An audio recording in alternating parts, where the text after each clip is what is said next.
Hello everybody, welcome to What Culture Gaming. I'm Scott, joined by Josh. Hello, Scott. Josh, my friend, will be covering Mortal Kombat 12. And we've got some tasty Bloodborne remake news to talk about as well, which, man, has made up for me spilling coffee all down myself this morning, by the way, 3 minutes before coming into the studio. Fatality'd himself. But yeah, in regards to Mortal Kombat 12, this might drop by the time this video goes live.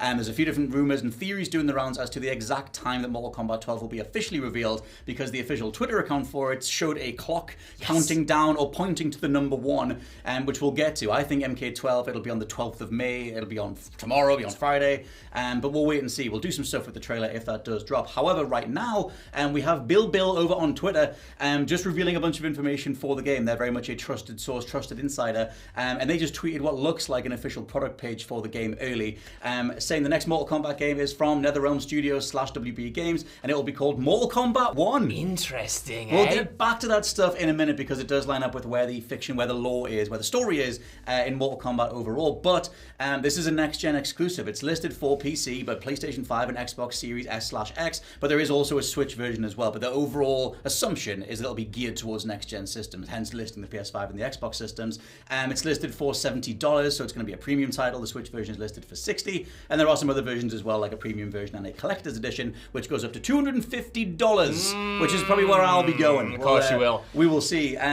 Mortal Kombat 1, interesting title, yes, isn't it? Because, you know, going into the story of MK11, things happened at the end of that game. Things relating to time and the potential restructuring of the entire universe went down in that game and its DLC. And it's kind of crazy to think where it could go next, but it did feel at the time like it was setting itself up for another soft reboot after we kind of got that already with MK9 back in 2011. So to go back and almost reset not just the timeline potentially, but the entire gaming series as it's known in a metatextual way, you know, not going to MK12, but going right back to the beginning to MK1. That's a fascinating move, I think. I don't know if they just ended up calling it Mortal Kombat just by itself, and it's that whole thing where they go, well, it's been like 12 years or whatever, 13 years. It's been a while since the last one. I can't count. 2011 was a while ago, is what I'm saying. Well, that's it. The last time they just called the game Mortal Kombat, that was the 2011 one, right? Would they do that again? They might not be able to have 3 games just called Mortal Kombat. So adding a 1 on the end, we'll do a kind of Battlefield 1 style gimmick. Not take it back to World War 1, but indeed, you know, kind of reset the numbering in a way. Yes, Mortal Kombat Big Red 1. I'm going to bring that back. But yeah, the whole thing, we'll talk about Mortal Kombat 11's story, so obviously spoilers for that game. It is a good few years old, but the very end of that game, the main storyline does end with Raiden, the Elder God, giving all of his powers over to Liu Kang as the universe is kind of fractured, and basically just says, remake it however you want, which is the writer's way of just saying, we'll decide how we're going to approach this later, and whether that means that you do a soft reboot or you just reboot whatever, as much of it as you want, or they try and pick up with Liu Kang as the Elder God and go forward. I think that'll be the one thing that carries over, because they've played a lot with Liu Kang anyway. He's sort of like fights Scorpion as the main character for MK. Obviously it's way more Scorpion, but Liu Kang was made into a zombie in Deadly Alliance, which a lot of people hated, and then they brought him back. We finally saved him and everything in the last couple of games. For him to now be the Elder God, it does make sense to establish him as that character and then just do whatever you want with everything else. Bear with me right here. Yes. Liu Kang always reminds me of Goku from Dragon Ball Z. And what I mean by that is he's gotten so powerful that you kind of have to find ways to sideline him or make him part of the grand overarching narrative in a way where he isn't just the protagonist He can just anymore. do everything. He can do everything, and he can literally remake time and space right now. So I like the idea of him kind of jumping into that role and allowing that to kind of facilitate really creative remixes on established relationships, world, characters, dynamics, all of that juicy stuff in the sequel, because now things can kind of go off the rails and kind of subvert what we expect from MK lore as well as MK characters and MK combat styles. Well, the thing is, for me, when they reset everything in 2011 and they had Raiden teleport his consciousness back through time, that was a perfect, because you can literally say right now that everything is one giant timeline. Yes, there's a consciousness gone back in time, but we're still talking about one progression of events, at least from Raiden's point of view. And so I think that's kind of a fascinating thing to try and keep doing, especially when you still have Ed Boon at the top. You still have one of the original creators carrying this thing forward. What does he want to do with the franchise this long into its history and everything? So I hope they do find a way of narrativizing the reboot. I don't think they'll do the same thing again, but I guess just keeping Liu Kang as the Elder God does mean that carries over. But another thing to throw in is the fact that time is dead in the canon, because they killed time in MK11. They killed Kronika, so it's kind of one of those other things where maybe Liu Kang makes a whole new world, and then Raiden's like, you've done that now, you've used your powers, and we're stuck with this version, because they have to cement something and get rid of the time stuff. Oh, they do. Well, do they? For now. They are best mates with Christopher Nolan, I presume, because they're obsessed with time and have been since MK9. Like, they've always been doing something interesting with that concept, and not just kind of like using it to change the timeline itself, but even MK10, jumping so far ahead and introducing a brand new generation of characters and like the children of some of the established heroes and stuff, you know what I mean? That also wasn't content to just stay in one place, and now we're at this point. Do you ever think there might be a point where this kind of concept breaks almost? Like they've done too much with the idea of altering the timeline and changing this and changing that and jumping around. Like, do you think they'll use MK1 to start again and stick with that for a little longer? Or will we get to MK13 and they're like, nah, Liu Kang's changed his consciousness with past Liu Kang and we're doing this again? I love fighting games. I love fighting game stories and lore in general, and I love Mortal Kombat so much. So I don't know how much I speak for the average Mortal Kombat fan doing this with a finger and an open hand to accuse and offer suggestions, because I don't know how much I speak for the average fandom that wants that convoluted BS where it's like you can kind of just go with it. Metal Gear Solid was ridiculously fun in terms of trying to keep up with as many different lore changes as possible. Obviously they need to wipe the slate clean, get a bunch of new fans in, and try and do a whole marketing push that doesn't imply that you need to play 11 previous games. So I think that's kind of what they're doing, but for me it's going to hinge on what Ed Boon wants to do. There was a whole thing across the 2000s. It was a really rarely seen interview, I forget which magazine it was in, maybe we'll find it, but there was a whole thing when Ed Boon first saw Gears of War, and he was like, that's the future of video games. That art style, that approach to how gritty Gears was, and he had this whole idea for what he was going to reboot Mortal Kombat back then. That was before they were acquired by Warner Brothers. That was in the original timeline, before they drove that stuff into the ground and then they had to be rescued by Warner Brothers. But he had an idea for a reboot back then that would have been a complete reshaping of the universe, and they didn't do it. They pulled back from it because they ran out of money and time and everything. Right. And that whole version of MK, like I said, went into the ground.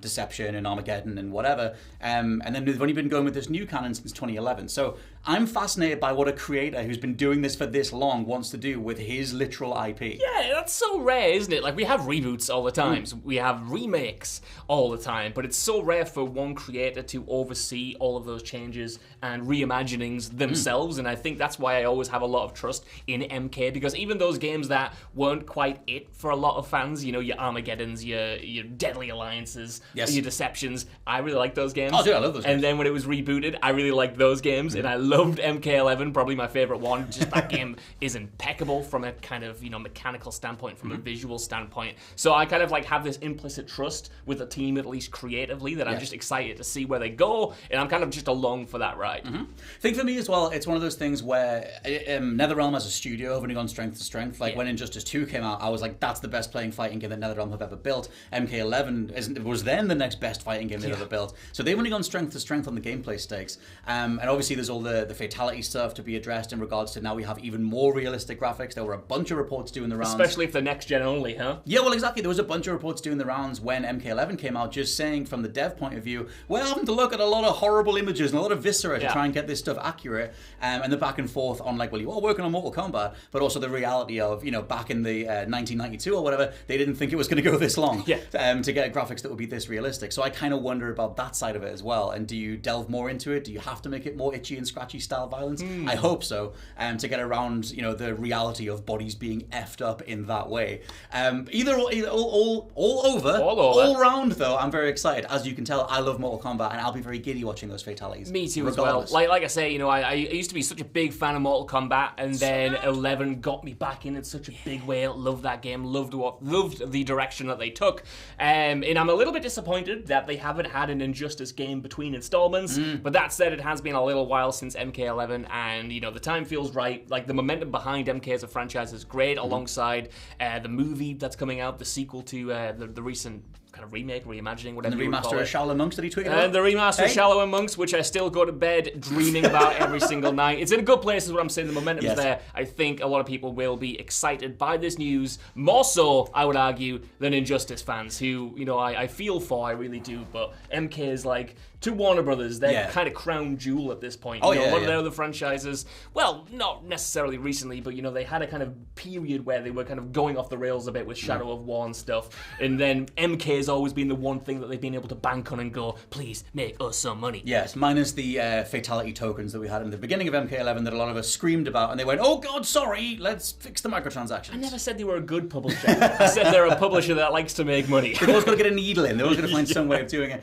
But yeah, we'll keep up with this stuff. The graphic points to the number 1, hinting at what we assume is the Mortal Kombat 1 thing, but also I'm just going with the fact that MK12, the 12th installment, will be on May 12th. So maybe it'll be out by the time you see this video, or hopefully it'll be out tomorrow on Friday. I think you might be right there, Scott. Maybe a little, like a soft announcement tomorrow with a first proper trailer, and then a full gameplay reveal at Sony Showcase. That's said to be before the end of the month. I would put my money on that, but it's a beautiful year for fighting games. I've lost gambling money in the past, so maybe don't trust me. It is a beautiful year for fighting games. Speaking of beautiful things, Bloodborne Remaster is being mentioned by God of War and Twisted Metal creator David Jaffe. Now, he has tried to clarify this in a couple of follow-up tweets, just literally saying that he knows a reporter who told him that the remaster was in production. He didn't expect it to be this whole blow-up thing, oh my god, Bloodborne's coming soon, or whatever, but it's worth talking about because we know, and again, relying on insider stuff, that the Sony Showcase is coming soon. And assumedly, if you wanted to get people in good favor, why not randomly tell them that the Bloodborne thing is available? Don't play with my emotions, Jaffe. I want this Bloodborne remake so much. Like the fact that that game is tied to the PlayStation 4 remaster. Might be a PC version. We don't know. We don't know. Yeah,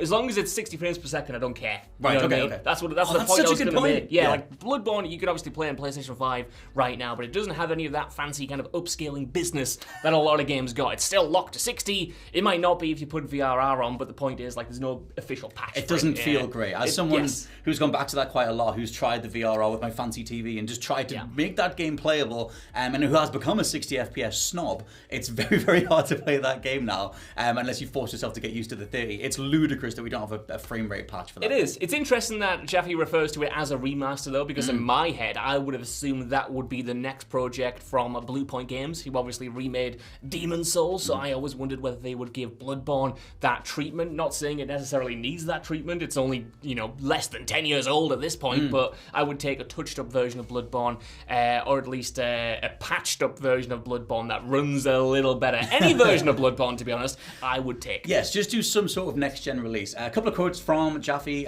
from his initial stream where he mentioned this. He says, I don't know if it is just a PC version, but we do know it's in development. He was then called out by Dark Souls modder Lance McDonald, just saying, I don't even think you've got any sources, Mr. Jaffe. To which he then replied and just said, look, it's not insider knowledge, it's just a reporter who tells me stuff sometimes, and she's been right whenever she shares stuff. It's not some badge of honor or anything. She told me, said if I don't give her a name, I can tell people. That's all there is or was to it. So I think there is enough there just to have a conversation about the reality of a Bloodborne re-release, and especially when it's an open goal, to just free up the effing frame rate. Yes, that's it, man. And I think I said on the Sony video we did the other day when we were talking about what's going to potentially be in the showcase, like, it seems like an open goal from their perspective. They co-developed Bloodborne like they co-developed Demon's Souls towards the end. Like, they kind of published it in certain markets. It's their IP, at least Bloodborne is, as far as I'm aware. Yes. Why not with the, not resurgence, the surge of popularity for From Software games with Elden Ring?